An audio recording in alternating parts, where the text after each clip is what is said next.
1964년 새벽, 비무장지대는 숨을 죽인 듯 고요했지만 그 고요는 오래가지 않았다. 폭발음 2번, 이어진 건 끊어진 무전과 어디선가 들려온 한 병사의 희미한 신음. 정철민 중사는 알았다. 이 새벽을 넘기지 못하면 누군가는 돌아가지 못한다는 걸. 중사님, 저는 못 움직입니다. 도윤아, 내가 없는다. 그러니 죽을 생각하지 마라. 철책까지 1km입니다. 중사님, 그래서 지금 바로 간다. 하지만 그들이 몰랐던 것이 있었다. 그 1km가 그 어떤 전투보다 길고 험난한 길이 될 거라는 사실을. 그리고 그 끝에서 무엇이 기다리는지는 아무도 몰랐다. 영상 시청 전 무료로 하실 수 있는 구독과 좋아요 부탁드립니다. 댓글에 몇 년도의 군 생활을 하셨는지 남겨주시면 반갑게 인사드리겠습니다. 영상 시작합니다. 1964년 2월 15일 새벽 4시 58분 강원도 철원군 비무장지대 남쪽 200m 지점. 김치 냄새가 밴 도시락통에서 올라오는 김이 영하 12도의 찬 공기와 만나 하얀 입김으로 피어올랐다. 정철민 중사는 손목 시계를 확인하며 근무 교대까지 남은 2분을 세고 있었다. 10년간 군 복무를 해온 그에게도 이 새벽 시간은 여전히 긴장의 연속이었다. 아직 해가 뜨지 않은 소나무 숲은 죽은 듯 고요했고 철책선 너머로는 북쪽 땅에 어둠만이 깔려 있었다. 성에 낀 철모 위로 차가운 바람이 불어왔다. 코끝이 얼얼하고 귀가 아플 정도였다. 그때 바람을 가르는 날카로운 금속음이 들렸다. 정철민 중사가 고개를 돌리는 순간 땅이 짧게 진동했다. 뭔가 잘못되었다는 직감이 등골을 타고 올랐다. 10년 경험이 그에게 경고하고 있었다. 김영수 상병님, 뒤쪽 지뢰지대에서 무슨 이병철 1등병의 보고가 채 끝나기도 전에 첫 번째 폭발이 터졌다. 순간 세상이 하얗게 변했다. 거대한 화염과 함께 흙덩이들이 하늘로 솟구쳤고 마무 파편들이 사방으로 흩어졌다. 곧이어 두 번째 폭발이 연달아 일어났다. 땅이 흔들리고 소나무들이 뿌리째 뽑혀나갔다. 모두 엎드려. 2번 병력 확인해. 정철민 중사의 외침이 폭발음 잔향에 묻혔다. 그러나 2번 초소 방향에서는 비명소리 하나만 들렸을 뿐 아무런 응답이 없었다. 연기와 먼지가 자욱하게 깔린 가운데 누군가의 절박한 신음소리가 희미하게 들려왔다. 중사님, 도와주세요. 목소리는 갈라져 있었고 고통으로 떨리고 있었다. 정철민 중사는 쌍안경을 들어 연기 너머를 살폈다. 폭발 지점에서 약 50m 떨어진 곳에 누군가 쓰러져 있는 것이 보였다. 하얀 눈 위에 검붉은 핏자국이 번져 있었다. 화약 냄새와 탄 흙 냄새가 코끝을 찔렀다. 입안에는 쓴맛이 돌았고 귀에서는 윙윙거리는 소리가 멈추지 않았다. 박민수 병장이 기어오며 보고했다. 중사님, 김영수 상병이 지뢰를 밟은 것 같습니다. 다리에서 피가 많이 나고 있습니다. 정철민 중사는 망원경으로 다시 한번 상황을 확인했다. 김영수 상병은 움직이지 못하고 있었지만 여전히 의식이 있어 보였다. 그의 오른쪽 다리 부분에서 계속 피가 흘러나오고 있었다. 시간이 지날수록 출혈은 심해질 것이고 추위까지 더해지면 생명이 위험해질 수 있었다. 저곳은 지뢰밭입니다. 함부로 들어갔다가는 중사님까지. 박민수 병장의 말이 맞았다. 10년 군복무 경험이 정철민 중사에게 말하고 있었다. 저곳은 위험지역이다. 한 발 잘못 디디면 자신도 저 병사와 같은 처지가 될 것이다. 그러나 그곳에는 살아있는 사람이 있었다. 자신이 지켜야 할 부하가 죽어가고 있었다.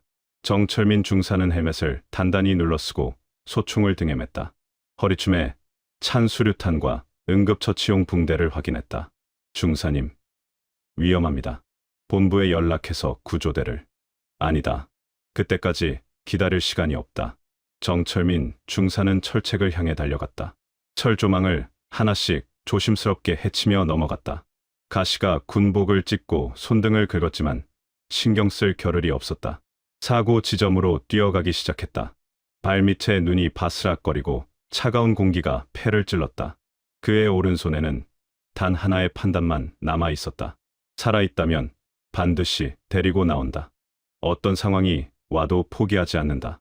새벽 어둠을 찢고 달리는 정철민 중사의 발소리만이 고요한 DMZ에 메아리쳤다. 김영수 상병의 신음소리가 점점 가까워졌다. 사고가 발생한 지역은 1964년 당시 남북 간 긴장이 극도로 높아져 있던 비무장지대 동부 구간이었다. 휴전협정이 체결된 지 11년이 지났지만 이곳의 긴장감은 여전히 살얼음 판과 같았다. 정철민 중사가 속한 제11수색 중대는 강원도 철원군 최전방에 배치된 정예부대였다. 매일 밤 3교대로 철책선 경계 임무를 수행하며 적의 침투와 도발에 대비하고 있었다. 중대 전체 병력은 120여 명이었고 이 중 야간 경계조는 15명씩 3개 조로 편성되어 있었다. 그날 새벽 기온은 영하 12도까지 떨어졌다. 습한 북서풍이 지뢰지대 위를 훑듯 지나가며 시야를 더욱 떨어뜨리고 있었다. 소나무 가지 사이로 부는 바람소리가 을씨년스럽게 울었다. 발밑의 눈은 꽁꽁 얼어 발자국 소리가 또렷하게 났고 입김은 순식간에 얼어 헬멧 유리에 서리가 맺혔다. 정철민 중사는 8년차 부사관으로 이 부대에서만 3년째 근무하고 있었다. 평소 말이 많지 않지만 판단력이 뛰어나고 부하들을 잘 챙기는 것으로 소문이 났다. 병사들도 그를 말은 적어도 믿고 따를 수 있는 분대장으로 평가했다. 특히 위험한 상황에서 냉정함을 잃지 않는다는 점에서 신뢰를 받고 있었다. 함께 근무하는 김영수 상병은 입대한 지 1년 6개월 된 성실한 병사였다. 경상북도 안동 출신으로 농사일을 도우며 잘한 탓에 체력이 좋고 끈기가 있었다. 박민수 병장은 제대를 2개월 앞둔 고참으로 후배들을 잘 돌봐주는 성격이었다. 이병철 1등병은 막 1등병 계급장을 단 신참이었지만 총명하고 책임감이 강했다. 폭발이 난 지역은 예전에 남북 간 통문을 통해 순찰하던 좁은 길목이었다. 그러나 최근 멧돼지와 노루 등 산짐승들의 이동이 잦아지면서 지뢰 매설 지역 경계 표시를 새로 강화한 구간이었다. 군 당국은 이 구역을 특별 경계 지역으로 지정하고 야간 순찰을 강화하고 있었다. 이날 사고는 공식 경계선에서 북쪽으로 약 50m 떨어진 지점에서 벌어진 것으로 추정되었다. 문제는 이곳이 단순 사고인지 아니면 적 측의 의도적인 간섭이나 도발인지 아직 판단하기 어려운 상황이라는 점이었다. 휴전 이후에도 크고 작은 충돌과 도발이 끊이지 않았던 터라 모든 상황을 신중하게 판단해야 했다. 무전기에서는 폭발 직후부터 심한 잡음만 들려왔다. 지원 요청도 명확히 전달되지 않았고 상부와의 연락도 두절된 상태였다. 통신 장비가 폭발 충격으로 손상되었을 가능성이 높았다. 이런 상황에서 현장 지휘관인 정철민 중사는 독자적인 판단을 내려야 했다. 시간이 지날수록 부상자의 상태는 악화될 것이고 추위로 인한 체온 손실도 심각해질 것이었다. 혹시 모를 2차 폭발이나 적의 추가, 도발 가능성도 배제할 수 없었다. 상황은 불확실했고 시간은 빠르게 흘러가고 있었다. 정철민 중사는 병력을 안전지대로 복귀시키는 것보다 먼저 부상자가 아직 살아있다면 즉시 후송해야 한다는 판단을 내렸다. 10년 군 생활의 경험과 직감이 그에게 말하고 있었다. 망설일 시간이 없다. 그의 발걸음은 이미 사고 지점을 향해 있었다. 김영수 상병의 생명이 그의 결정에 달려 있었다. 폭발 지점에 도착한 순간 정철민 중사는 말 그대로 숨이 턱 막히는 냄새를 마주했다. 타버린 흙과 금속 잔에 불완전 연소된 화약 냄새가 뒤섞여 코를 찔렀다. 입안에는 쓴맛이 돌았고 목구멍이 따끔거렸다. 부근의 소나무들은 뿌리째 뒤틀려 있었고 가지들이 사방으로 흩어져 있었다. 눈 위에는 검은 재와 흙덩어리들이 점점이 박혀 있었다. 한쪽 구덩이 근처에는 병사 한 명이 의식 없이 쓰러져 있었다. 새로 배속된 신병 이도윤 2등병이었다. 정철민 중사는 조심스럽게 다가가 그의 목 옆 맥박을 짚어보았다. 희미했지만 맥박은 있었다. 숨소리도 고르지는 않지만 들리고 있었다. 이도윤 2등병의 얼굴은 흙먼지로 시커멓게 뒤덮여 있었고 군복 곳곳이 찢어져 있었다. 왼쪽 어깨 부분에서 피가 흘러나오고 있었지만 다행히 큰 부상은 아닌 것 같았다. 그때 뒤쪽 풀숲에서 또 다른 금속이 굴러가는 소리가 들려왔다. 대굴대굴 굴러가는 소리가 점점 가까워졌다. 정철민 중사는 반사적으로 몸을 낮추며 주변을 살폈다. 적의 수류탄인가? 아니면 폭발로 튕겨나간 지뢰 파편인가? 판단이 채 서기도 전에 두 번째 소규모 폭발이 왼쪽 능선에서 터졌다. 불꽃은 첫 번째보다 작았지만 폭발 방향이 남쪽 철책 쪽으로 향해 있었다. 연쇄 폭발이 일어날 수도 있다는 생각이 머릿속을 스쳤다. 정철민 중사는 이 상황을 보고 즉시 결심했다. 이곳에 오래 머물수록 둘 다 위험하다. 그는 이도윤 이등병을 등에 업기 시작했다. 19세 신병의 몸무게는 생각보다 무거웠다. 군장까지 합치면 70kg은 좋게 넘을 것이었다. 정철민 중사는 이도윤 이등병의 팔을 자신의 어깨 너머로 돌리고 허리춤을 단단히 잡았다. 일어서는 순간 허리에 묵직한 무게가 실렸다. 8년간의 군 생활로 단련된 체력이지만 부상자를 업고 1km를 이동한다는 것은 쉬운 일이 아니었다. 더욱이 지뢰가 도처에 묻혀 있을지 모르는 위험지대를 통과해야 했다. 한 발 한 발 조심스럽게 디뎌야 했고 자칫 잘못하면 두 사람 모두 목숨을 잃을 수도 있었다. 그러나 정철민 중사에게는 선택의 여지가 없었다. 부하를 버리고 혼자 돌아갈 수는 없는 일이었다. 10년 군 생활이 그에게 가르쳐준 가장 중요한 덕목이 바로 전회였다. 함께 왔으면 함께 돌아간다. 그것이 군인의 도리였다. 정철민 중사는 나침반으로 방향을 확인하고 천천히 걸음을 떼기 시작했다. 발밑에 눈이 삐걱거렸고 차가운 바람이 얼굴을 후려쳤다. 이도윤 이등병의 숨소리가 귓가에서 들렸다. 아직 의식은 없었지만 호흡은 조금씩 안정되고 있는 것 같았다. 정철민 중사는 속으로 중얼거렸다. 이도윤아, 견디고 있어라. 곧 안전한 곳에 데려다 줄 테니까. 10m쯤 이동했을 때 갑자기 앞쪽에서 철책 넘어가는 소리가 들렸다. 누군가 이쪽으로 오고 있는 것 같았다. 아군인지 적군인지 알 수 없었다. 정철민 중사는 조심스럽게 몸을 낮추고 소총을 꺼냈다. 한 손으로는 이도윤 이등병을 붙잡고 다른 한 손으로는 총을 들어야 했다. 상황이 점점 복잡해지고 있었다. 시간은 흘러가고 있었고 부상자의 상태는 언제 악화될지 몰랐다. 더 이상 망설일 시간이 없었다. 부상자를 등에 업는 순간부터 진흙당은 더 깊게 발을 잡아당겼다. 폭발 충격으로 지면이 뒤섞이며 곳곳에 작은 웅덩이들이 생겨 있었다. 한 걸음 내디딜 때마다 발목까지 빠지는 진흙 때문에 중심을 잃기 쉬웠다. 차가운 진흙이 군화 틈으로 스며들어 발가락이 저렸다. 이도윤 이등병의 무게까지 더해지니 균형 잡기가 더욱 어려웠다. 무전기를 다시 켜봤지만 여전히 지직거리는 잡음뿐이었다. 본부와의 연락이 완전히 두절된 상태였다. 철책까지의 거리는 약 1km. 평소 훈련에서는 15분이면 충분한 거리였지만 사람 한 명을 업고 지뢰지대를 통과하는 길은 완전히 다른 문제였다. 게다가 폭발로 인해 일부 경고 표식들이 사라져 안전한 경로를 정확히 확인하기가 어려웠다.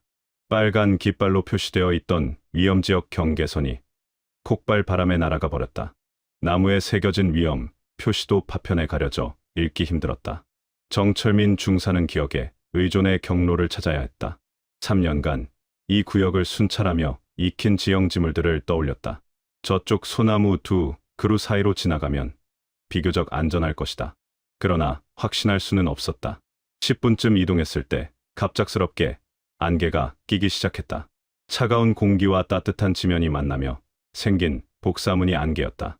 시야는 순식간에 10m도 확보되지 않았다. 앞이 보이지 않으니 발걸음이 더욱 조심스러워졌다. 안개 속에서 들리는 바람 소리가 사람의 숨소리처럼 느껴져 신경이 곤두섰다. 혹시 누군가 뒤따라오는 것은 아닐까? 적의 정찰병이 상황을 파악하러 온 것은 아닐까? 불안감이 점점 커져갔다. 안개는 점점 짙어져서 코앞도 보이지 않을 정도가 되었다. 손으로 앞을 더듬으며 한 발씩 내딛어야 했다. 소나무 가지가 얼굴을 스치고 지나갔다. 가시덤불이 군복을 찢었다. 그때 등에 엎인 이도윤 이등병이 의식을 되찾았다. 처음에는 희미한 신음소리였다가 점차 또렷해졌다. 중사님, 여기가 어디입니까? 이도윤 이등병의 목소리는 떨리고 있었다. 아직 정신이 완전히 돌아오지 않은 상태였다. 정철민 중사는 계속 걸으며 대답했다. 지금 철책으로 돌아가고 있다. 걱정하지 말고 가만히 있어라.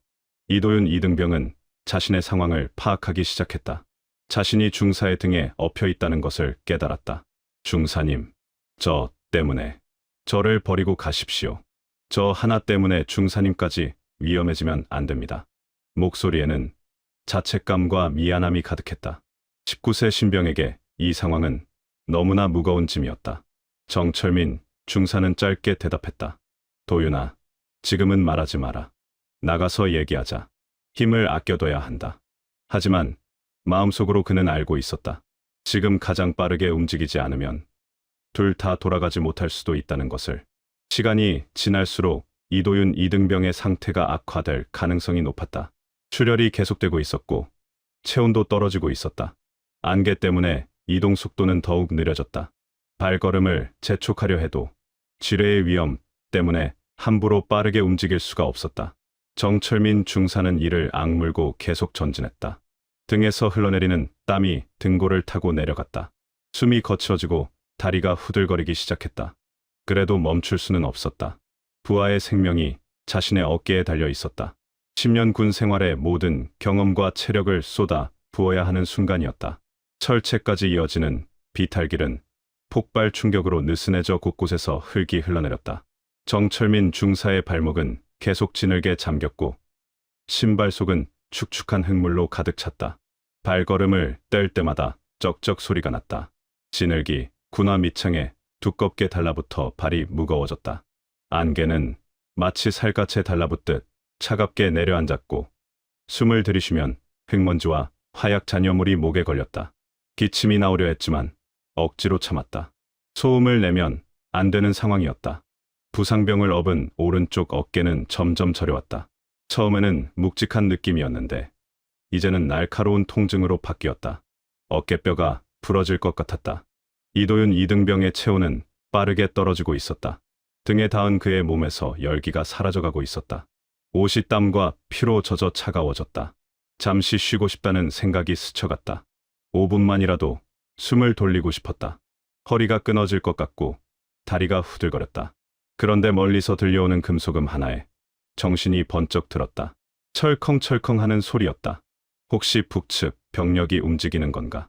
바람결에 섞여오는 철판 긁히는 소리가 심장을 쿵쿵 울렸다. 맥박이 빨라지고 입안이 바짝 말랐다.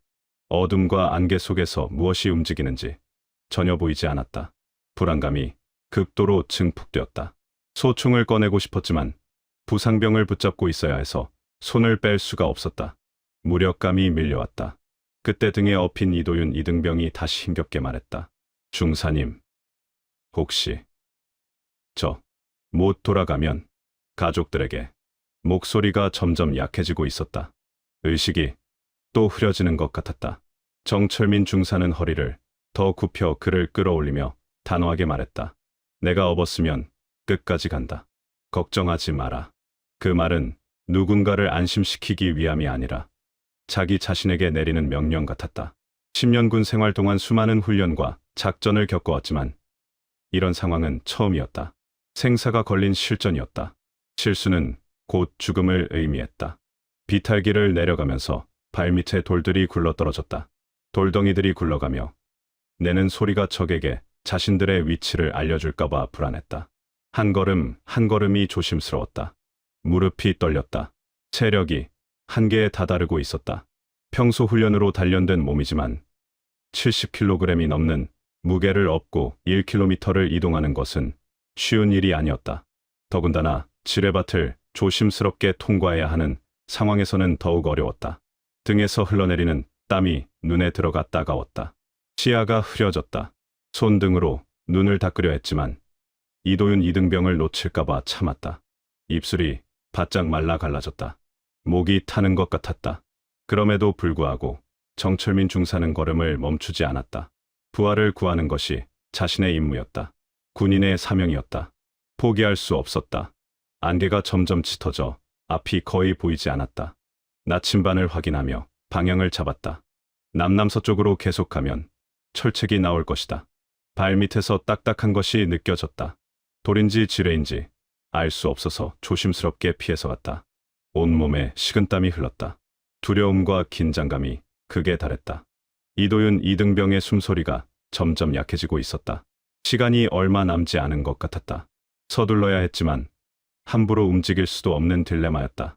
정철민 중사는 이를 악물고 속도를 높였다. 위험을 감수하더라도 빨리 안전지대로 나가야 했다. 부하의 생명이 달려 있었다. 철책 300m 전방, 가장 위험한 구간에 도착했다. 폭발로 인해 경고, 표식이 완전히 없어져 안전 경로가 흐려진 지점이었다. 이곳은 평소에도 지뢰 매설 밀도가 높은 곳으로 악명 높았다. 빨간 깃발들이 모두 날아가 버려 어디가 안전한지 전혀 알 수 없었다. 정철민 중사는 발끝으로 지면의 단단함을 확인하며 천천히 이동했다. 발가락에 힘을 주어 지면을 살살 눌러보았다. 너무 부드러우면 지뢰가 묻혀 있을 가능성이 높았다. 한 발 한 발이 생사를 가르는 선택이었다. 등에 업힌 이도윤 이등병의 무게 때문에 균형 잡기가 더욱 어려웠다. 조금만 비틀거려도 두 사람 모두 위험해질 수 있었다.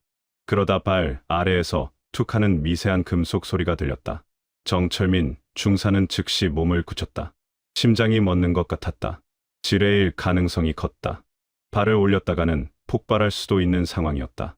식은땀이 등줄기를 타고 흘러내렸다. 이도윤 이등병도 상황의 심각성을 느꼈는지 숨을 죽이고 있었다. 두 사람 모두 꼼짝없이 얼어붙었다.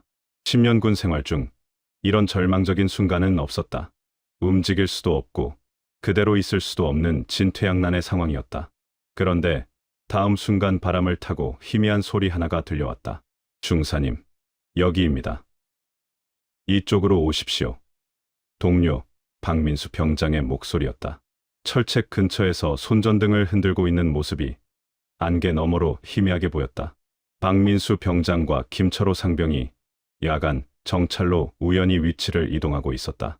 그들이 다른 경로를 통해 이곳에 도착해 우회 통로를 발견할 수 있었던 것이다. 중사님, 왼쪽으로 3시 방향. 그쪽이 안전합니다. 강민수 병장이 큰 소리로 외쳤다. 그들은 이미 이 지역의 안전한 경로를 파악하고 있었다. 정철민 중사는 조심스럽게 발을 거두며 왼쪽으로 방향을 틀었다. 다행히 지뢰는 터지지 않았다. 아마 돌덩어리나 철 조각이었을 것이다. 가슴이 두근거렸지만 희망이 보이기 시작했다. 새로 확보된 통로로 이동하기 시작했다. 박민수 병장이 손전등으로 길을 비춰주며 안내했다. 여기로 오십시오. 발밑 조심하시고. 그들의 목소리가 얼마나 반가운지 몰랐다. 동료가 있다는 것만으로도 큰 힘이 되었다. 혼자가 아니라는 생각에 기운이 났다. 정철민 중사는 조금 더 빠른 걸음으로 그들을 향해 이동했다. 안개가 조금씩 걷히고 있었다. 철책의 윤곽이 희미하게 보이기 시작했다. 200m만 더 가면 안전지대였다. 그때 등에 업힌 이도윤 이등병이 미약하게 속삭였다. 중사님, 살았습니다. 목소리에는 안도감이 가득했다. 죽음의 문턱에서 돌아온 것 같은 느낌이었다. 정철민 중사는 짧게 대답했다. 아직 아니다. 철책 넘어야 산다. 하지만 그의 마음속에도 희망이 피어오르고 있었다. 동료들이 기다리고 있고 안전한 길이 보였다. 이제 정말 살아서 돌아갈 수 있을 것 같았다. 박민수 병장이 달려와서 도왔다. 중사님, 제가 도와드리겠습니다. 그는 이도윤 이등병의 다리 부분을 받쳐 주었다. 무게가 분산되니 훨씬 수월해졌다. 김철호 상병도 옆에서 길을 안내했다. 이쪽으로 조심해서 오십시오. 3명이 함께 움직이니 속도가 빨라졌다. 동료의 힘이었다. 함께라면 어떤 어려움도 이겨낼 수 있다는 믿음이 생겼다. 철책이 점점 가까워졌다. 이제 100m도 남지 않았다. 안전지대가 눈앞에 보였다. 정철민 중사는 마지막 힘을 내어 걸음을 재촉했다. 10년 군 생활 중 가장 긴 1km 행군이 거의 끝나가고 있었다. 마침내 철책이 눈앞에 나타났다. 짙은 안개 너머로 희미하게 보이던 철조망이 점점 또렷해졌다. 10년 군 생활 중 철책이 이렇게 반갑게 느껴진 적은 없었다. 동료 병사들은 미리 철책 일부를 들어 올려 임시 통문처럼 만들어 놓고 있었다. 박민수 병장과 김철호 상병이 철조망을 단단히 잡고 위로 들어 올린 상태였다. 중사님, 여기로 빨리 오십시오. 정철민 중사는 이도윤 이등병을 등에서 더 단단히 업고 철책 아래로 몸을 숙여 통과했다. 가시 철조망이 헬멧을 스치고 지나갔다. 군복이 찢어지는 소리가 났지만 신경 쓸 겨를이 없었다. 드디어 남쪽 안전지역에 들어섰다. 발밑에 땅이 단단했다. 더 이상 지뢰를 걱정할 필요가 없는 땅이었다. 그 순간 긴장이 풀리면서 다리에 힘이 빠졌다. 군의관 이중희가 달려와 이도윤 이등병의 상태를 즉시 확인했다. 중사님, 바로 후송해야 합니다. 맥박이 약하고 출혈이 심합니다.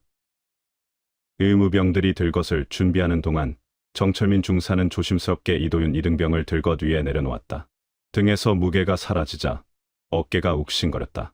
근육이 굳어져 팔을 움직이기 힘들었다. 구급조가 바쁘게 응급처치를 시작했다. 지열대로 출혈을 막고 수액을 연결했다. 활력 징후를 측정하고 산소 마스크를 씌웠다. 이도윤 이등병의 얼굴빛이 조금씩 돌아오는 것 같았다. 정철민 중사는 처음으로 깊은 숨을 내쉬었다. 1km 행군 동안 제대로 숨 쉬지 못했던 것 같았다. 등은 땀으로 흠뻑 젖어 있었고 다리는 여전히 떨리고 있었다. 군복은 진흙과 땀으로 더러워져 있었다. 손등에는 가시에 긁힌 상처가 있었다.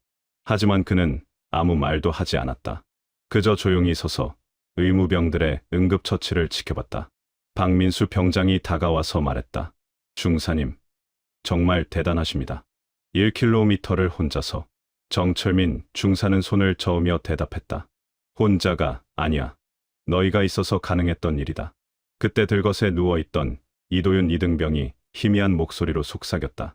중사님, 데려와 주셔서 정말 감사합니다. 목소리는 약했지만 진심이 담겨 있었다. 19세 청년의 눈에는 눈물이 맺혀 있었다. 자신 때문에 중사가 생명을 걸고 위험한 길을 왔다는 것을 알고 있었다. 그 말에 정철민 중사는 무겁게 고개만 끄덕였다. 말로 표현하기 어려운 복잡한 감정이 밀려왔다. 기쁨과 함께 설명하기 힘든 허무감도 느껴졌다. 살아서 나왔다는 안도감과 동시에 앞으로도 이런 상황이 또 올 수 있다는 현실감이 무겁게 다가왔다. 이런 새벽이 또 오지 않으리라는 보장은 없었다. DMZ의 긴장감은 여전할 것이고 언제든 이런 일이 반복될 수 있었다. 그것이 국경 최전방에서 복무하는 군인의 숙명이었다. 의무대장이 보고했다. 중사님, 환자 상태가 안정되었습니다. 헬기로 구송 준비 완료되었습니다. 멀리서 헬리콥터 소리가 들려왔다. 곧 이도윤 이등병은 후방병원으로 이송될 것이다. 전문적인 치료를 받으면 완전히 회복할 수 있을 것이다. 정철민 중사의 손은 여전히 떨리고 있었다. 긴장과 피로가 한꺼번에 몰려온 것이다. 10년간 수많은 훈련과 작전을 겪어왔지만 실제 생사가 걸린 상황은 처음이었다. 아드레날린이 빠져나가면서 온몸에 피로가 밀려왔다. 그래도 마음은 편했다. 부하를 무사히 구해냈다는 뿌듯함이 있었다. 함께 갔으면 함께 돌아온다. 군인의 기본 신념을 지켜낸 것이다. 헬리콥터가 착륙하면서 강한 바람이 일었다. 이도윤 이등병이 들것에 실려 헬기에 올랐다. 그가 손을 들어 작별 인사를 했다. 정철민 중사도 묵묵히 경례로 답했다. 헬기가 떠나간 후 주변이 다시 조용해졌다. 새벽 공기가 차갑게 느껴졌다. 동쪽 하늘이 조금씩 밝아오고 있었다. 긴 밤이 지나가고 있었다. 정철민 중사는 철책을 바라보며 생각했다. 오늘도 무사히 지났다. 내일도 이 자리에서 조국을 지켜야 한다. 그것이 자신에게 주어진 임무였다. 세월이 흐르고 비무장지대는 더 이상 1964년의 긴박함을 그대로 간직한 공간이 아니었다. 철책은 여전히 그 자리에 있었지만 긴장감은 많이 줄어들었다. 정철민 중사는 전역 후 경상북도의 조용한 시골 마을에서 생활하며 자신이 겪었던 그날의 새벽을 가끔 떠올렸다. 나무를 자르다가도 라디오에서 군 관련 뉴스가 흘러나와도 문득 그때의 기억이 되살아났다. 특히 젖은 안개 냄새가 코끝을 스칠 때면 40년 전 그 새벽이 생생하게 떠올랐다. 차가운 진흙의 감촉과 등에 느껴졌던 이도윤 이등병의 무게까지도 말이다. 1990년대 어느 가을날 우편함에서 편지 하나를 발견했다. 발신인은 이도윤이었다. 그해 구출했던 이등병은 지금 중년의 가장이 되어 있었다. 편지에는 단정한 글씨로 감사의 마음이 적혀 있었다. 중사님이 업어주지 않으셨다면 저는 지금 이 세상에 없습니다. 결혼도 하고 아이들도 키우며 평범하게 살고 있습니다. 매년 2월 15일이 되면 그날을 생각합니다. 편지와 함께 가족 사진도 들어 있었다. 아내와 두 아들과 함께 찍은 사진이었다. 이도윤은 40대 중반의 든든한 가장이 되어 있었다. 하지만 정철민은 그 편지를 읽을 때마다 마음속 어딘가에 무거운 감정이 남았다. 기쁨보다는 묵직한 책임감 같은 것이었다. 그날 내가 업었던 건 한 사람만이 아니었다. 그가 돌아가야 할 인생 전체였구나.